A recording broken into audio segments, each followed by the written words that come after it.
This is Mitchel Zoler from Elsevier Global Medical News. I'm in New Orleans speaking from the American Heart Association Scientific Sessions. I'm speaking with Dr. Kurlansky, who is a cardiac surgeon and also Director of Research at the Florida Heart Research Institute in Miami.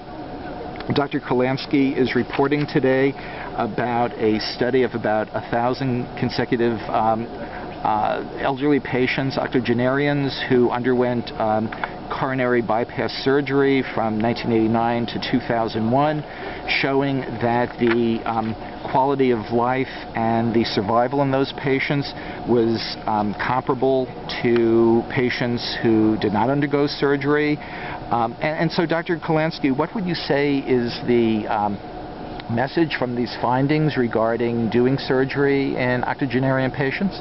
The take-home message is actually three parts. Part one is that now the mortality for surgery has dropped dramatically and is approaching that which we see for the general patient population with coronary artery disease. The second point is that if you then follow these patients and go back and find out anywhere from 1 month up to 10 years after surgery, how are they doing? What is their perception of their quality of life? It is excellent, and it's actually comparable to an age-matched population in the general population. And then thirdly, if you follow these patients even longer and see what is their long-term survival, it is actually starts to match the general population over time. Mm-hmm. And so what does this mean in terms of a message to surgeons on treating these patients in their practice? Is that, does age really get removed from the equation on whether you're judging whether surgery would be an appropriate option? It's a fascinating point, because actually there are some recent studies just came out in the last couple of years that have done statistical analyses which show that in certain hands age is no longer a risk factor for mortality.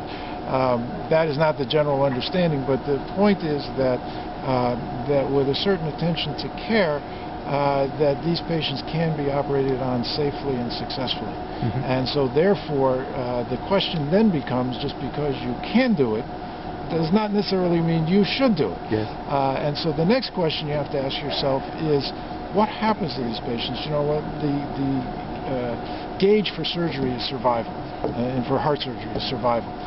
But it's a very good gauge, because it's what we call a hard endpoint. You can answer the question. It's a yes/no question.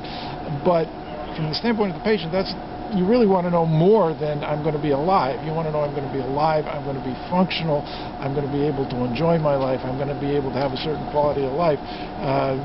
That you gave me, 5 years of misery is not a big blessing for, it's not something that somebody is looking forward to. So really the next issue is, what is the quality of life that patient has after surgery? And that's why we were very careful. We were able to get 98% follow-up of all of these patients who were hospital survivors, to find out what is their perception of their quality of life. We used a scale called the SF-36, which is a very well-validated health scale in the health industry or in the health research field. And what it measures is how the patients see their own health status.